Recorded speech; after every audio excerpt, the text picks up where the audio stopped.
Hi everybody, I'm Amanda the G, looking absolutely gorgeous right now. I'm aware, and we are in my bathroom, but not for like a super fun, like we're gonna do costuming or any sort of that thing. No, we are here because I am going to clean the grout. I have made a paste out of some dish soap, some what is that stuff called? The stuff, hydrogen peroxide, and some baking powder, and it has gotten nice and foamy. And I'm going to take an old toothbrush and scrub the grout in my bathroom. And over this lovely Amanda is going crazy experience, where I'm also going to do the floor and clean the grout on the floor, and then scrub the floor and clean everything in the bathroom. We're gonna clean it top to bottom, basically, except not the walls, because I cleaned the walls before. I don't feel like doing that right now. But anyway, over all of that, I'm gonna tell you a story. So I've been meaning to tell this story, and I thought I would just like sit down and just do a standard vlog and just tell you, but instead I decided that I want to actually like clean the grout today. So 2 birds, 1 stone, and then also I'm not putting makeup on because oh well. And yes, I am wearing a terrible shirt that's like inherited from some dude that I don't even remember who it was. It does not fit me at all, and I don't care, and I've got my hamburger shorts on because hamburger shorts. Love my hamburger shorts. Anyway, so I've been sick, like really, really sick for a prolonged period of time, and if you follow me on Twitter, then you would know that I've been sick for a very long time. I had a fever for 2 weeks straight.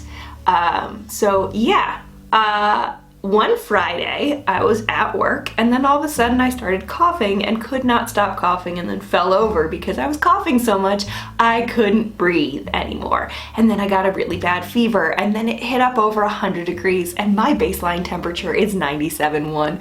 So 100.0 is quite a lot for me. And I also never ever get a fever. I had pneumonia without a fever. I had bronchitis without a fever. I don't kick fevers. It's very rare. It probably hasn't happened since I was like 10 years old. So that was a big deal. And then I lost my sense of taste. Yeah, I know what you're thinking right now. And I got very fatigued and I couldn't stand up. Yeah, cough, fever, fatigue, and lack of taste. Wonder what could it be?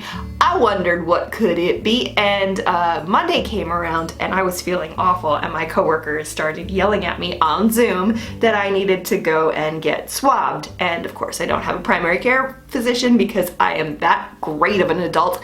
So I called the urgent care, and I went to the urgent care, and they were like, yep, we're gonna swab you. And they also did a chest x-ray for essentially at this point what I've determined is no reason, because I didn't have anything audible in my lungs, I couldn't feel anything in my lungs, and they were trying to do a differential diagnosis between COVID and pneumonia, and I clearly had no symptoms of pneumonia because it was dry cough and I had nothing in my lungs. Anyway, we spent money that we didn't need to spend and did that, and there was no pneumonia, obviously. So then they took the little swabby thingamajigger and they shoved it up one nostril and rubbed around one time, pulled it back down, and then went up with the same swabby thingamajigger up the other nostril, wiped it around one time, pulled it down, stuck it in the tube, and then offered me a tissue and told me that I would find out in 2 to 5 days. Now the reason I went into such detail about the swabby thing and all of that is coming up in a second, because came back 2.5 days later, they called me and said it was negative, but then they said that they have a 30% false negative, and that since I was feeling worse at that point and my fever had not broken yet, that I needed to go back in and get swabbed again, but they couldn't tell me what day I should go.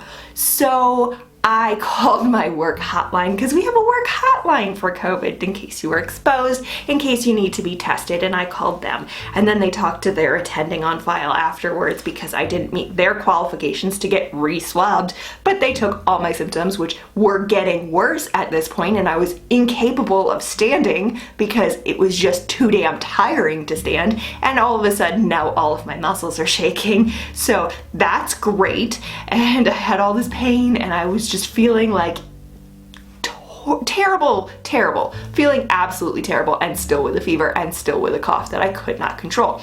So I was told after they talked to the attending that I needed to go to one of the drive-through testing centers that's run by the hospital. So I go to the drive-through testing center, which is a completely different experience because the acute care or the urgent care did not have the proper PPE on. They had paper masks, including the guy who was doing the test with the stick up your nose, which is an aerosolized test, and he should be wearing an N95 for that. So I go, and you stop at the stop and check-in thing, and they gave me a plastic bag that they put in through my passenger side window that was covered in hand sanitizer. At that point, they spray the whole thing down, and they tell you do not open your plastic bag. It has multiple plastic bags inside of it. You open up the plastic bag once you get to where they tell you to go. So they tell you to go down whichever lane, they tell you to stop at the stop sign, the people in there tell you when it's okay to come in, they wave you in, they tell you what to do.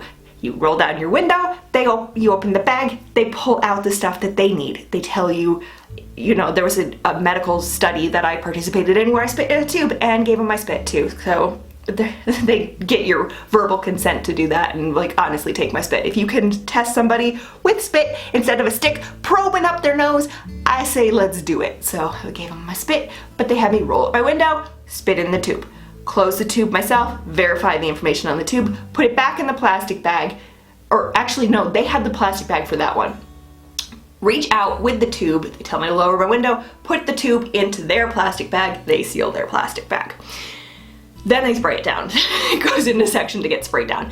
Then for the actual test itself, I now have an extra plastic bag that has 2 tissues in it. So they tell me to roll up my window, blow my nose into one tissue, put that tissue into the plastic bag that I have. It's supposed to seal it up. It stays in my car. I dispose of it later. Okay.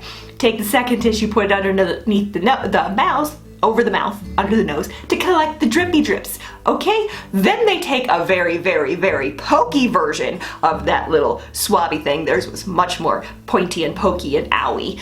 And they tell you to sit back, put your head against the back of the seat, and that is going to be up your nose for 10 seconds. And they only need one nostril, which is nice that they only need one nostril because honestly, you don't need 2 nostrils, but also 10 seconds, which is a much more thorough test. So they make you stay still, they shove it up there, they count down from 10 as they swab around, and feel your brain, and then it pulls it out, and then they stick it in their tube, and they do their whole test. And I got an email less than 18 hours later. I got an email first thing in the morning telling me that it was indeed negative. So I don't have it officially, technically, okay? But also let's talk about the fact that there's a very high false negative rate for a few reasons. I've actually talked to infectious disease specialists about this, and part of the reason that there is such a high false negative is there's a lot of testing error that's done, which made sense with the first one, that it would be a testing error.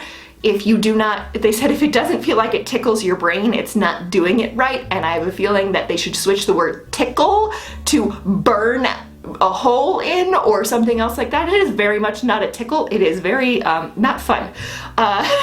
There's a reason people cry after this test, okay?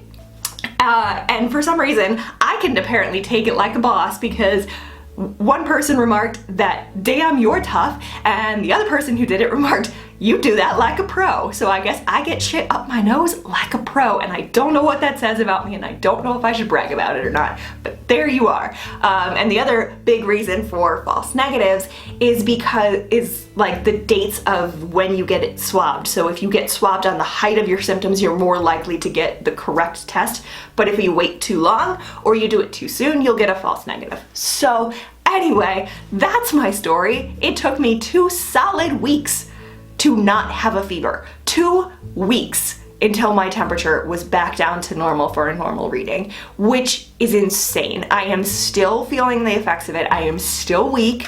I am still coughing sometimes. I am still not quite me. And I still get headaches, and that's great. That's just great. So, you know, I don't have it, but sure sounds a lot like I did. So I guess I don't get to have the wonderful antibodies that we're not entirely positive of if they actually prevent you from getting the disease again or not. But anyway, that's my story that I wanted to tell you, and look at how much better my house is before and after. Stay fresh, cheese bags.